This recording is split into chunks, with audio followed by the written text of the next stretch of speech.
Hello everyone, welcome to my channel. ఇప్పుడు Bharati Airtel 2023-24 సంవత్సరంలో Q4 results రావడం జరిగింది. ప్రస్తుతం భారతీ ఎయిర్టెల్కి సంబంధించినటువంటి వివరాలు చూడబోతున్నాం. 2023-24 Q4 రిజల్ట్స్లో 2072 కోట్ల లాభాన్ని ప్రకటించింది.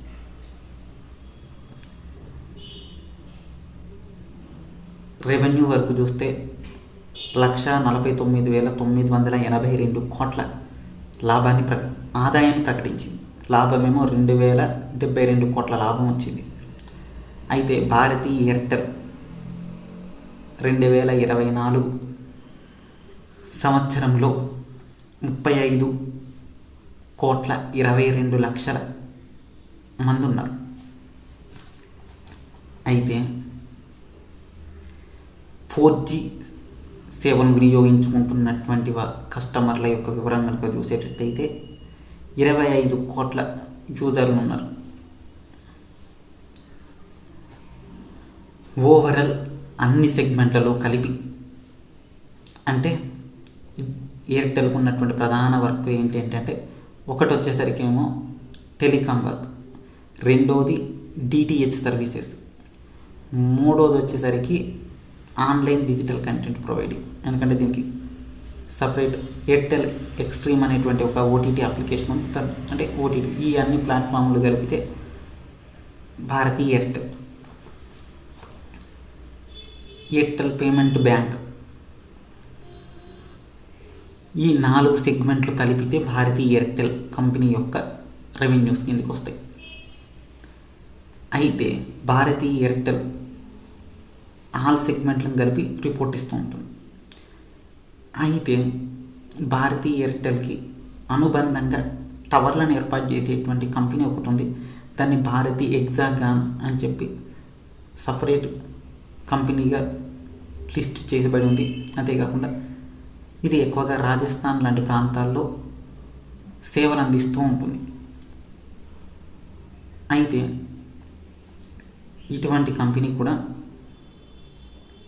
223 కోట్ల లాభాన్ని ప్రకటించింది. అయితే ఆదాయం విషయానికి వస్తే 1,866 కోట్ల లాభాన్ని ప్రకటించింది. అంటే టవర్లకు సంబంధించినటువంటి టెలికాం రంగంలో సర్వీసెస్, టవర్లు రెండు ముఖ్యమైనటువంటి పాత్ర పోషిస్తాయి కాబట్టి రెండు రీసెంట్లీలో ఉన్నాయి. అయితే భారతీ ఎయిర్టెల్ సపరేట్గా మొత్తం చూస్తే ఒక్కో షేర్కు 8 రూపాయల డివిడెండ్ ప్రకటించింది Q4 రిజల్ట్స్లో. అదే భారతీ ఎగ్జాగాన్కి 4 రూపాయల డివిడెండ్ ప్రకటించింది.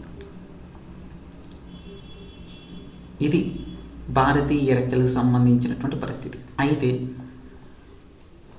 ప్రతిసారి రెవెన్యూ పెంచుకుంటూ ఉండేటువంటి సందర్భాలు కొన్ని అయితే కొన్నిసార్లు తగ్గుతూ ఉంటుంది. ఎందుకు అనంటే ఎక్స్పెండిచర్లు పెంచడం.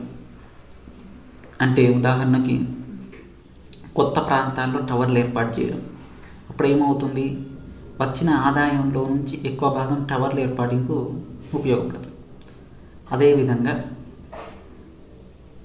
కంపెనీకి ఉన్నటువంటి అతి ముఖ్యమైనటువంటిది ఏంటంటే సర్వీస్ ప్రొవైడింగ్ చేయాలి. అంటే మెయింటెనెన్స్ ఛార్జీలు ఎక్కువ ఉంటాయి. ఒక సెల్ టవర్ నడవాలంటే 24 గంటల విద్యుత్ అవసరం. దానికోసం 24 గంటల కరెంటు సప్లై ఉన్న చోట సరిపోతుంది. కాకపోతే కరెంటు సప్లై లేని చోట జనరేటర్లు పెట్టి టవర్లను రన్ చేస్తూ ఉంటుంది. దీనివల్ల ఖర్చు ఎక్కువైపోతూ ఉంటుంది. పట్టణాల్లో అయితే కాస్త కరెంట్ ఎక్కువ ఉంటుంది, పర్లేదు. కాకపోతే విలేజెస్కి వచ్చేసరికి ఇబ్బందులు ఏర్పడుతూ ఉంటాయి. ఆ కారణంగానే 1,49,928 కోట్ల ఆదాయం ఉన్నప్పటికీ లాభం వచ్చేసరికి 2,072 కోట్లకే వచ్చింది. ఇది అసలు రీజన్. అదేవిధంగా ప్రతి ఒక్క యూజర్కి మినిమం 5 నుంచి 8 రూపాయల దాకా లాభం వస్తూ ఉంటుంది. అంటే వినియోగదారులు వినియోగించుకోవడం బట్టి.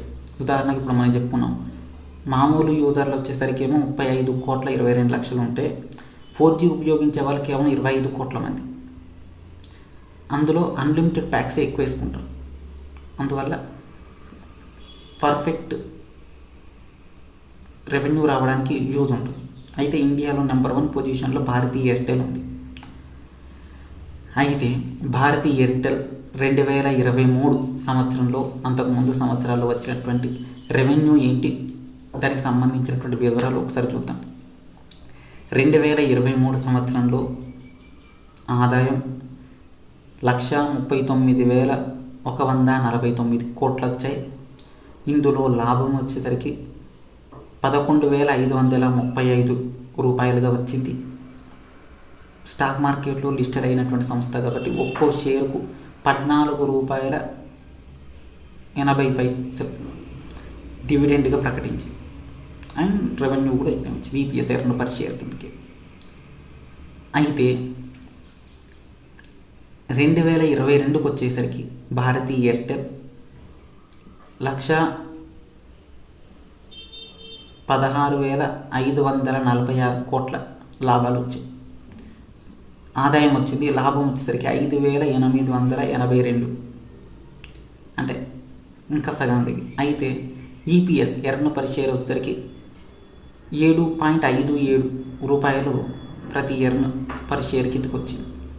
అయితే భారతీ ఎయిర్టెల్ 2021 సంవత్సరంలో ఆదాయం చూస్తే 106,115 కోట్ల ఆదాయం వచ్చింది.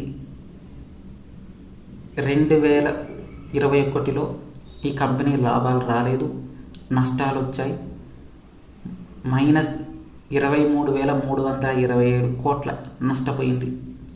నష్టపోయినప్పుడు ఎర్న్ పర్ షేర్ ఏమి ఉండదు, కాకపోతే వాళ్ళు జీరోగా పెడతారు ఆ సంవత్సరం.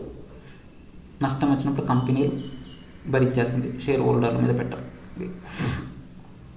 ఆ తర్వాత సంవత్సరం 2020లో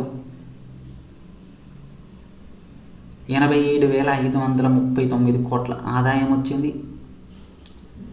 ప్రాఫిట్ ఆర్ లాస్ విషయానికి వస్తే ఈ సంవత్సరం కూడా లాస్ అయింది.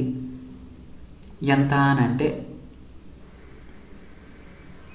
31,316 కోట్ల నష్టం వచ్చింది. అయితే ఈ నష్టపోయినటువంటి సందర్భాల్లో ఎర్న్ పర్ షేర్ మైనస్ చేస్తే 63 రూపాయలు అవుతుంది. అయితే 63 రూపాయలు వాళ్ళ దగ్గర నుంచి తీసుకోలేదు, ఎందుకంటే నష్టం వచ్చినప్పుడు కంపెనీలో భరిస్తూ ఉంటాయి. స్టాక్ మార్కెట్లో అటువంటి పెట్టరు, ఎందుకంటే నష్టాన్ని షేర్ హోల్డర్ను ప్రతి షేర్కి సంబంధించినటువంటి వాళ్ళు దిగారు కాబట్టి వాటి మీద ఇబ్బంది ఉండదు. అయితే 2019కి సంబంధించి భారతీ ఎయిర్టెల్ 80,780 కోట్ల ఆదాయాన్ని సమకూర్చుకుంటే లాభం వచ్చేసరికి 1,331 కోట్ల లాభాలు వచ్చాయి. ఒక్కో షేరుకు 0.96 ఎర్న్ పర్ షేర్ కిందకి వచ్చింది.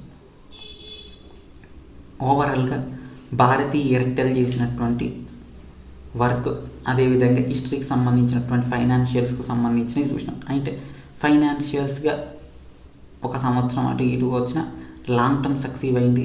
అయితే మనం చూస్తున్నటువంటి 2019 ఆ తర్వాత సంవత్సరం కనుక చూసేటట్టయితే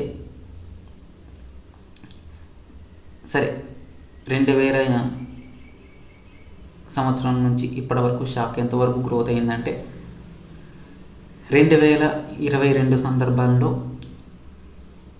600 నుంచి 750 మధ్యలో ట్రేడ్ అయితే 2023-24కి వచ్చేసరికి 1000 వచ్చింది. అయితే ఆల్ టైమ్ హై రికార్డులను కూడా కొట్టింది. ఒకసారి షేర్ ధర 1,300 రూపాయల దాకా కూడా పెరిగింది. అంటే స్టాక్ మార్కెట్లో ఇంకా దీనికి స్కోప్ ఉంది. అయితే మార్కెట్ కాస్త కన్సాలిడేట్ అయింది, అంటే ప్రాఫిట్ బుకింగ్ జరిగింది భారతీ ఎయిర్టెల్లో. ఆ తర్వాత బుకింగ్ అయినప్పుడు ఆ కంపెనీ షేర్ మళ్ళీ 900 దాకా కన్సాలిడేట్ అయింది. ఇప్పుడు మళ్ళీ ప్రజెంట్ ఈరోజు స్టాక్ ధర 1,011 రూపాయలు ఉంది. అయితే రేటింగ్ సంస్థలు ఖచ్చితంగా ఇది మళ్ళీ 1,300 దగ్గరికి వెళ్తుంది. అదేవిధంగా ఈ సంవత్సర కాలంలో 1,300 వెళ్ళడం పెద్ద కష్టం కాదంటూ చెప్తున్నారు. అయితే పర్ఫార్మెన్స్ పరంగా కొంత లాభాల బాటలోనే ఉన్నప్పటికీ భారతీ ఎయిర్టెల్ ఒక్క భారతదేశంలోనే కాకుండా విదేశాల్లో కూడా వర్క్ చేస్తూ ఉంటుంది. తద్వారా భారతీ ఎయిర్టెల్కు ఎక్కువ రెవెన్యూ వచ్చే అవకాశం ఉంటుంది. ప్రస్తుతానికి భారతీ ఎయిర్టెల్ ఇండియాలో నెంబర్ 1 టెలికాం కంపెనీ. ఈ సంవత్సరం Q4 2023-24లో 2072 కోట్ల లాభాన్ని ప్రకటించింది. ఒక్కో షేర్కి ₹8 డివిడెండ్ కూడా ప్రకటించింది. అయితే కంపెనీ కూడా లాభాల్లో వచ్చినట్టు తెలుస్తుంది. అయితే పూర్తి సమాచారం ఇది. Bharti Airtel Q4 results and financial updates, fundamental looks for last 5 years.